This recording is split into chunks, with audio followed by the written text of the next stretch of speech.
Hello, this is Friday afternoon, just a bit of snow coming down here. Just going for a nice little walk in the King's Forest area. I just went out the other day and bought a new pair of ice grippers. Want to try them out.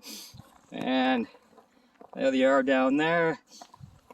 Trail is be icy in part, but everybody says it's cold out here. Minus 11, minus 12. Come on, it's winter time. Just go out and enjoy it.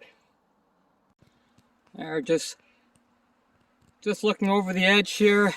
I'm at the top of Red Hill Valley. Down below there, I can't see very well, it's Red Hill Creek. Just at the bottom of the hill, and somebody has built a neat little shelter over there. Let's just walk down and investigate it a little bit. Not very big, but neat little project there for someone.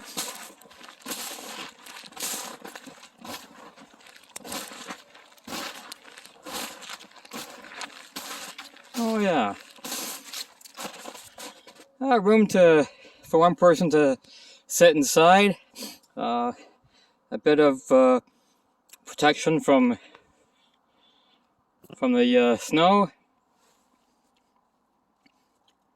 Nice job.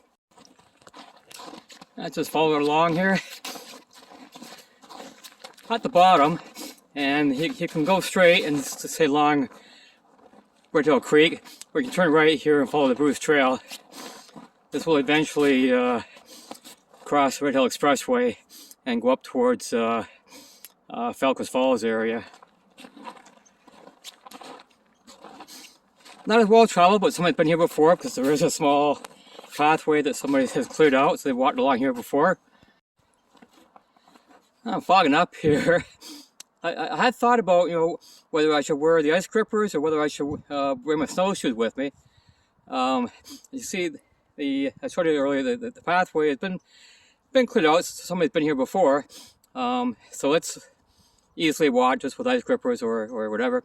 But if I go off the trail, then yeah, snowshoes would have been better for it. But you can't wear them both. You pick one or the other, depending on what you think the trail will be like. Let's carry on. Yeah, so a small walkway that it actually looks like somebody's had a shovel out here and shoveled it, really, which I find really odd. It's not like it's been packed down just by people. It looks like it's been shoveled across. So it's possible somebody that wanted to go hiking just brought a shovel with them and put it in front of them, and away they went. I don't know, but it makes things easier for me. And this has been somewhat of a sanity saver type hike for me. I've been sitting inside for the past 5 days, just doing errands in the morning or whatever, and then coming back home and not getting out in the bush as much as I like to. So this is good. As I said, I've been home. I've only had one trip so far. I can take my glasses off so I can actually see what I'm doing here, which is odd. They're fogging up, so I got a hat and whatever on. But yeah, I was out in December, and I took a fall at one of the parts I was hiking at and banged my head against concrete that I was walking across. And the next week or two, I was getting some mild headaches. So obviously, I banged it hard enough to get a slight concussion. So I've been sitting at home, not doing a lot of work, not being on the screen that much, either TV or internet or whatever. But I am feeling better now, and I know it takes time, but I need to get out, and this is a nice walk for me. I'm just enjoying this. Now, if I could see a deer or a fox today, that would really make my day. But not likely, though. I've seen fox in here once. I've seen deer in here, I think, 2 or 3 times. They're usually pretty shy about being around humans, and it is about 1:30 in the afternoon, so it's not prime time for them to be out anyway. They'll be hidden in the bush probably a bit more.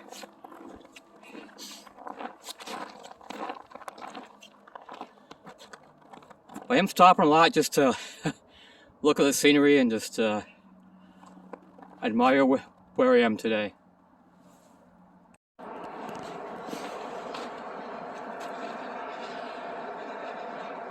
I'm now at the bear meeting place. This is along the Red Hill Valley Trail. Actually, the expressway is just over there. I can hear the noise of it and see it, which is unfortunate. But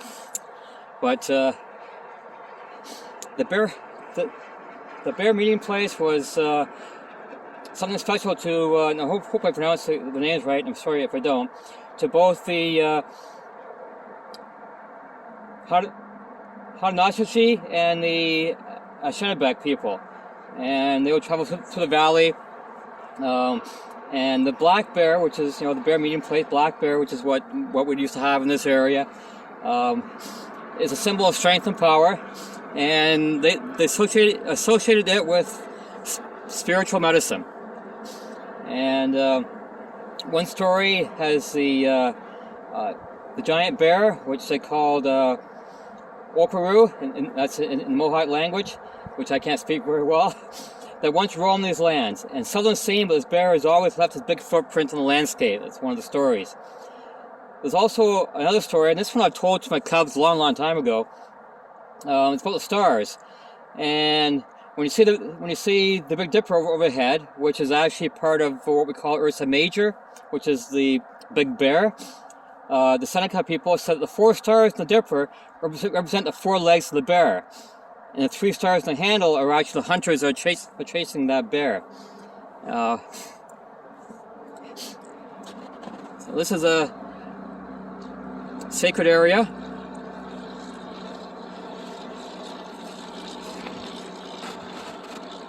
They have stones. They're all covered in snow right now, but they have stones all across here that you can see for you to sit and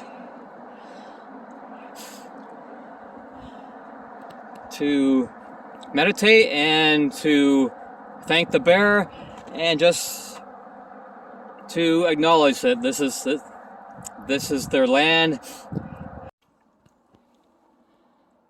Just passed by a group of 4 that are out for a walk, and yeah, they're enjoying the day just like I am, and it's been great out here. It is a bit of a hill, as you can see, to go down and up. And a trick that I learned that helps me in 2 different ways is actually to take shorter steps when you're going up. Shorter steps helps me get better traction. And I also find when I get to the top, I'm not quite as tired as if I took longer steps. And it took me a long time to learn that's what works for me.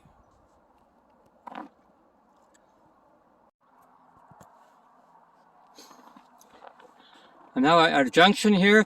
If I go straight, then I'll end up to where my car is, which is just about maybe 200 meters down there.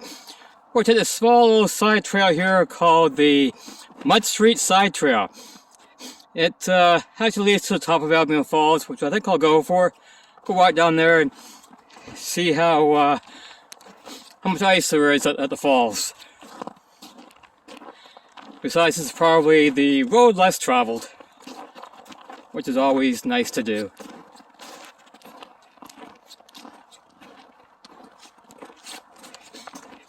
There is another small fall just up ahead here on the right side. Actually, there's a little bridge here over the little creek that seldom flows. Right over here, there was a falls there. I have pictures of it at home. Very seldom is there any water here. You just have to catch it at the right time. But that's a city of waterfalls that counts it as one of the 145 waterfalls that are in the city.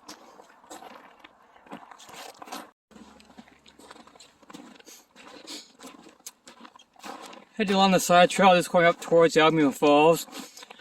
There's a place up here called Lover's Leap, and I think we can go in there, and it actually gives you a good view of the falls, even though the fence is in the way.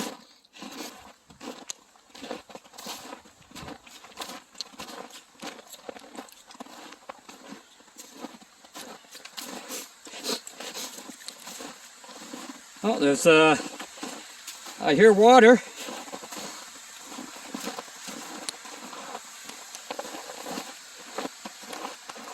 Yeah, there's water over the falls there. Around this tree here.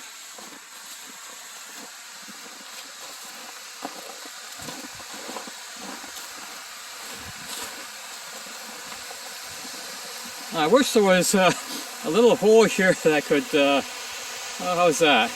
I can shoot through so we can actually see the falls there. Albion Falls is one of 145 waterfalls in Hamilton, or 150 depending on whose counts that you go by. It is one of the most visited falls though. This one, Sioux Falls and Webster's Falls are probably the most popular, but this one's easier to get to. And you can see it flows all year long. Even that it's -12 today, it was -17 overnight.